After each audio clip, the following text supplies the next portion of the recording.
Hey guys, this is Dane at ZIMM'S Guitars. I got my buddy Chris Hiatt down here today. Does a great Stevie Ray Vaughan, does a lot of great Hendrix. This guy knows how to play guitar. And so today he's going to sort of demo my 1972 Fender Strat.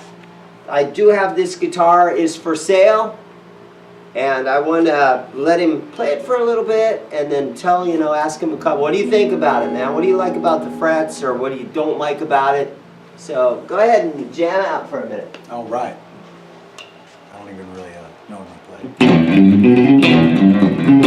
Little noodling.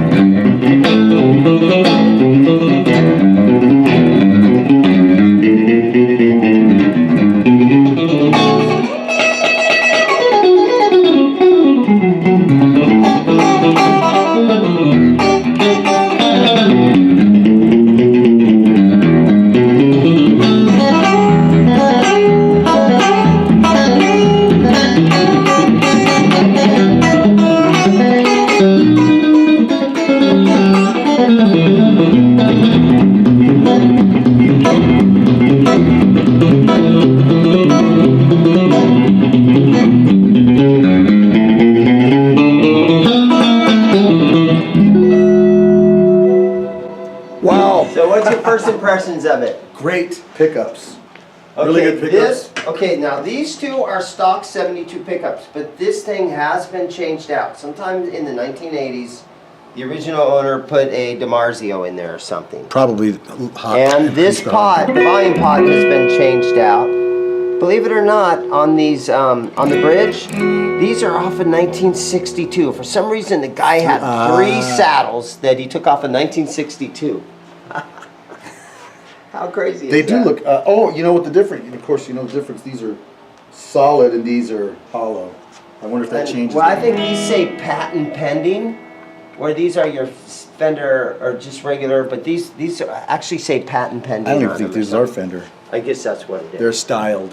But it works. Yeah, that's definitely a hotter pickup back here. Right.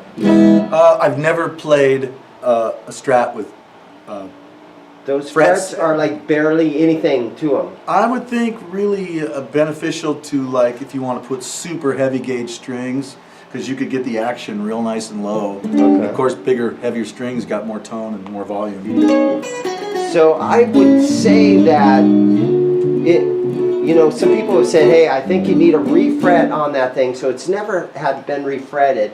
So I don't know if I, as somebody that's trying to sell a guitar, do I want to refret that thing myself and put that cost out there, or you give that and you let your customer determine whether or not he wants to refret it, and then he can refret it with whatever kind of size frets he wants, right? Well, plus you would have to probably incorporate that cost into the price of it. Whereas, that's right. Yeah, and I think some guys might just consider that, bastardizing a looks like otherwise stock guitar, because if a guy could find 3 more of these, I mean, really, and another one of these pickups, it would be stock by all intents and purposes. Yeah. So, and in a place like Japan, where these stock instruments get way more cash. And I also saw on eBay right now, there's a guy asking like $230 for a 1972 bridge pickup for this thing.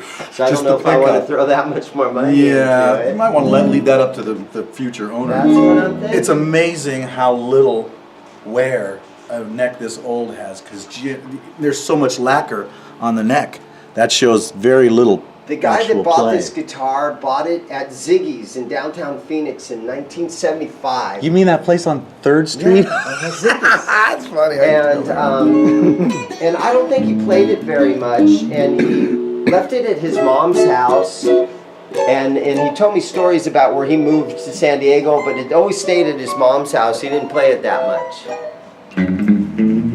So rip out some licks there, buddy. Yeah, let's see if you play a little bit. Thanks again, Chris.